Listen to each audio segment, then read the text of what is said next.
지난 23일 이재명 대표가 민주당은 본시 중도 정당이라고 주장을 했습니다. 최근까지 중도 보수 타령을 하더니 어제는 당내 반발을 의식했는지 슬그머니 보수라는 표현을 내려놓았습니다. 민주당이 자신의 정체성을 어떻게 규정하는지는 중요하지 않습니다. 집권 당시 어떤 정치를 했는지가 바로 정체성입니다. 잘못된 좌파 이념에 경도되어 소득주도 성장, 수요억제 중심의 부동산 정책을 펼치만은 실패했습니다. 탈원전 정책으로 대한민국의 중요한 산업 기반을 붕괴시키고 북한과 중국에는 굴종적인 태도로 일관했습니다. 한미동맹도 경시했습니다. 이 세상에 어떠한 중도 보수가 저런 정치를 합니까? 게다가 이재명 대표는 문재인 정부보다 더욱더 좌편향입니다. 예컨대 기본사회는 과거 공산주의자나 떠들었던 유토피아적 망상과 다르지 않습니다. 무엇보다 현재 이재명 대표는 대북 송금 사건으로 재판을 받고 있습니다. 주적인 북한에게 송금을 한 사건이 주범이 중도니 보수니 하며 자기 정체성까지 사칭하고 있습니다. 변호사 시절에는 검사를 사칭했고 결혼한 사람이 총각을 사칭했다는 의혹도 있었습니다.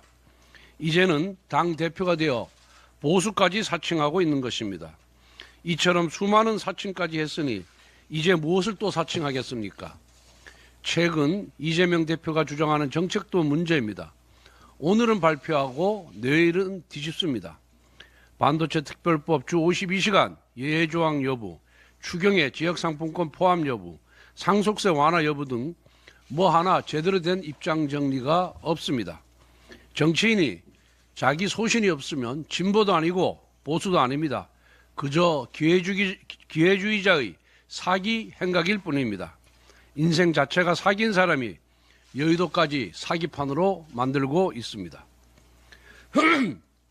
좌파 정당 민주당이 불법파업조장법, 즉 노조법 제2조 3조 개정안을 또다시 발의했습니다. 현 정부 들어 벌써 세 번째입니다. 이 법은 노조법상 사용자의 범위를 확대하고 근로자가 아닌 자의 노조 가입을 허용하고 불법 파업에 대한 기업의 손해배상 청구를 제한함에 따라 기업 현장을 1년 365일 파업 현장으로 만들겠다는 법입니다. 우리 헌법의 근간인 사유재산 제도의 핵심인 재산권을 제한하는 위험적인 법률입니다. 기업의 성장 발전이 곧 국가 경제의 발전이라면서 기업을 적극 지원해야 한다라고 했던 신년 기조 헤게모니 잉크가 채 마르기도 전에 이재명표 민주당의 대표적인 반기업 악법을 다시 추진하기 시작한 것입니다. 이러니까 많은 국민들께서 도대체 이재명 대표가 말하는 대한민국은 어디로 나아갈 것인지 종잡을 수 없고 불안하다고 지적하는 것입니다.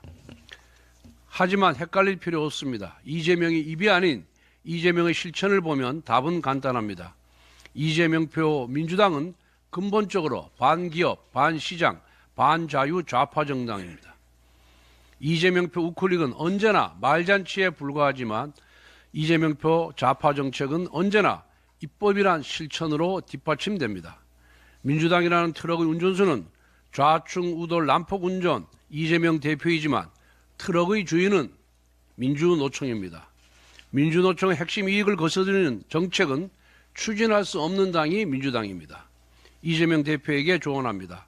온갖 화려한 레토릭을 동원해서 반기업 좌파 본색을 은폐하려 들수록 이재명 대표에 대한 국민들의 불안감만 더욱 커질 뿐입니다. 오락가락한다고 평가한 언론을 탄압한다고 해서 해결될 일이 아닙니다. 이재명 대표를 향한 국민의 불안한 시선을 생각하면 오락가락이라는 평가도 너무 점잖은 표현입니다. 좌충우돌 만취운전이 맞습니다.